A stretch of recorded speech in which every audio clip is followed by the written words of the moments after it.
Sur demande du chef de l'État Félix Tshisekedi, la réserve stratégique sous la houlette de Madame Dadi Bidiafou, en partenariat avec l'organisation de développement BMFR, a lancé officiellement le projet d'appui à l'atténuation de l'impact du coronavirus.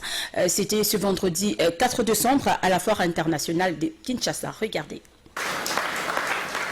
Dans son discours à l'occasion du lancement du projet d'appui à l'atténuation de l'impact du coronavirus, la patronne de la réserve stratégique de la RDC s'est voulue avant tout reconnaissante vis-à-vis du chef de l'État Félix Tshisekedi, qui lui a donné la chance d'exprimer ses potentialités à la tête de ses services spécialisés de la présidence. Je voudrais d'emblée rendre un hommage particulier à son Excellence, Monsieur le Président de la République, chef de l'État, Félix Antoine Tshisekedi Tshilombo, pour la posture prépondérante et autonome procurée à la réserve stratégique générale d'entre les services étatiques. Aussi pour la nomination de membres de la coordination, singulièrement de notre modeste personne, à la tête de celle-ci. Dadi Bidiafou s'est ensuite référé à l'action du chef de l'État le 18 juin de cette année contre la pandémie pour circonscrire la mission de la réserve stratégique. Je viens à vous rappeler qu'en date du 18 juin 2020, lors de son adresse à la nation, son Excellence, Monsieur le Président de la République, chef de l'État, Félix Antoine Tshisekedi Tshilombo, avait procédé au lancement du programme d'urgence multisectoriel pour l'atténuation de l'impact du Covid-19 dans notre pays.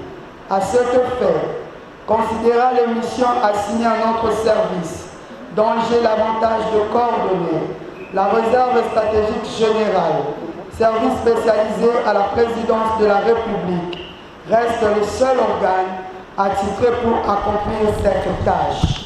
Et donc, la réserve stratégique et son partenaire BMFR devront conjuguer ensemble à cet effet. La réserve et BMFR vont aller ramasser les produits à l'intérieur du pays, des produits qui, pour nos populations qui sont à l'intérieur, ont difficulté à ramener à Kinshasa. Nous allons le faire parce que nous allons le mettre en coopérative par le biais de BMFR. Ainsi, ils pourront évacuer leurs produits ici à Kinshasa.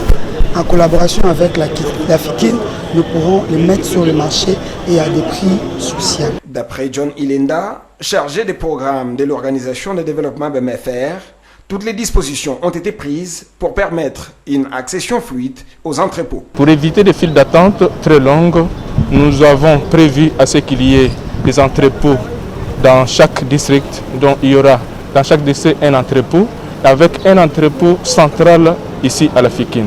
La même chose en province, chaque province aura des entrepôts centraux et des entrepôts au relais pour permettre l'évacuation et faciliter à ce que les gens soient en possession de ces produits, surtout à l'approche des festivités de fin d'année. À en croire Dadi Bidiafou, la réserve reste déterminée à promouvoir, développer et mettre en œuvre la vision du chef de l'État dans notamment les secteurs industriels, sociaux, à travers les produits stratégiques afin d'aider le pays à faire face à des difficultés liées à des situations de crise alimentaire.